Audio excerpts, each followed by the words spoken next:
Here, let's listen to the president after the strikes on Iran. A short time ago, the U.S. military carried out massive precision strikes on the 3 key nuclear facilities in the Iranian regime, Fordow, Natanz, and Esfahan. Everybody heard those names for years as they built this horribly destructive enterprise. He's heard those names for the first time today. Our objective was the destruction of Iran's nuclear enrichment capacity and a stop to the nuclear threat posed by the world's #1 state sponsor of terror. Tonight, I can report to the world that the strikes were a spectacular military success. Iran's key nuclear enrichment facilities have been completely and totally obliterated. Iran, the bully of the Middle East, must now make peace.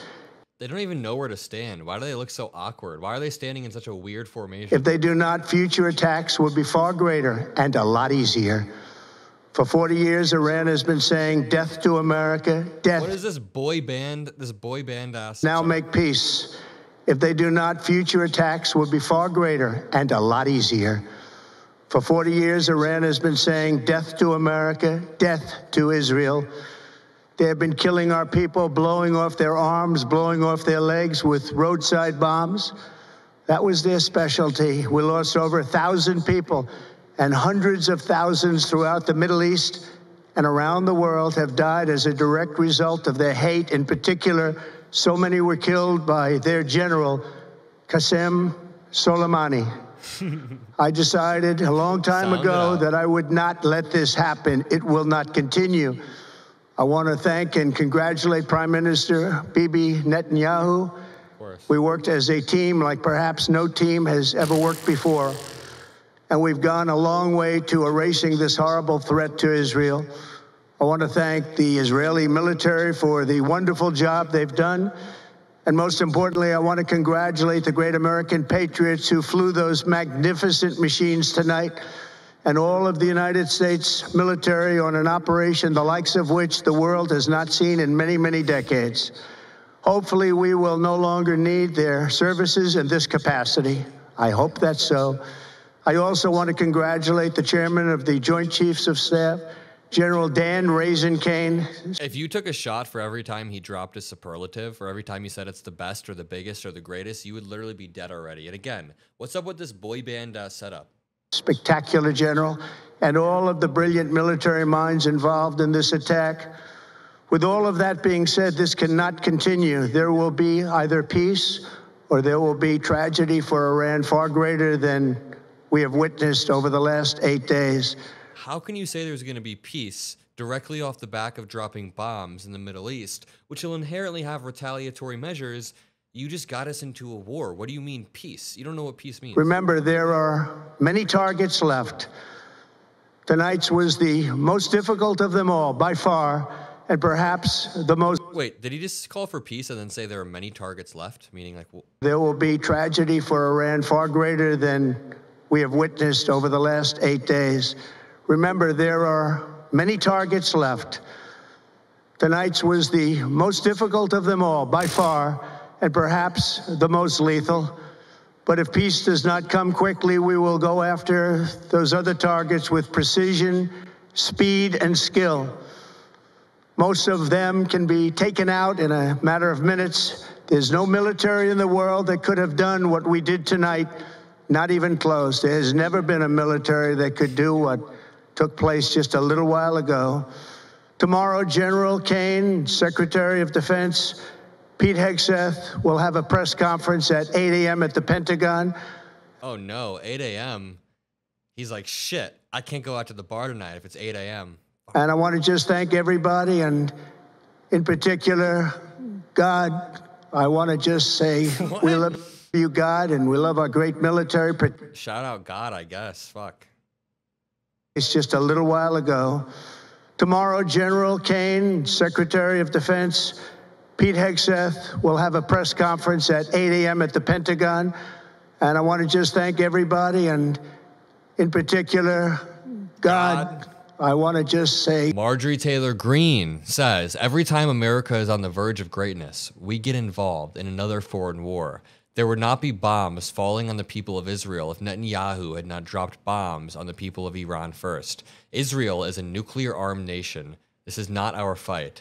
Peace is the answer. That this post from 2013 from Donald Trump reads, quote, remember that I predicted a long time ago that President Obama will attack Iran because of his inability to negotiate properly, not skilled. The only reason we are currently in this situation is because Donald Trump decided to pull us out of Obama's nuclear deal that he negotiated in 2015.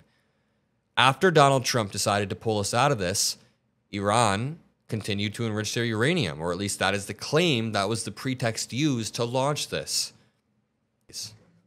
Of course, there are going to be retaliatory attacks from the Middle East. Senator Bernie Sanders reacted to this live.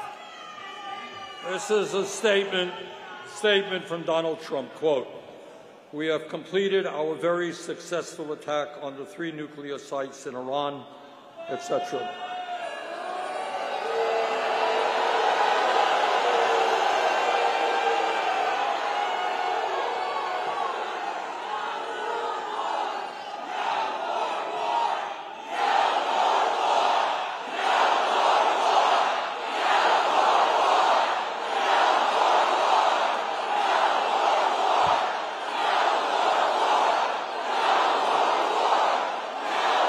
I agree. And I want to tell you something.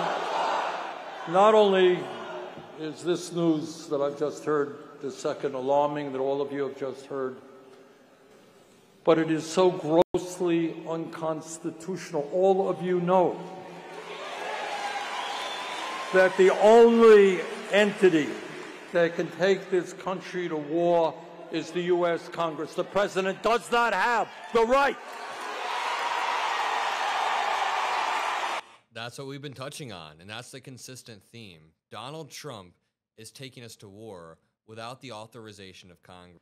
Congress shall have the power to lay and collect taxes, such as the power of the purse, which Elon Musk has broken himself, but Congress has the power to declare war, to grant letters, to make rules concerning captures on land and water. Yet Trump did this unilaterally without Congress, and many people are pointing that out. Congresswoman Sarah Jacobs said, Trump's strikes against Iran are not only unconstitutional, but an escalation that risks bringing the U.S. into another endless war. That is Congresswoman Sarah Jacobs of California's 51st District. Over here you have Representative Jason Crow.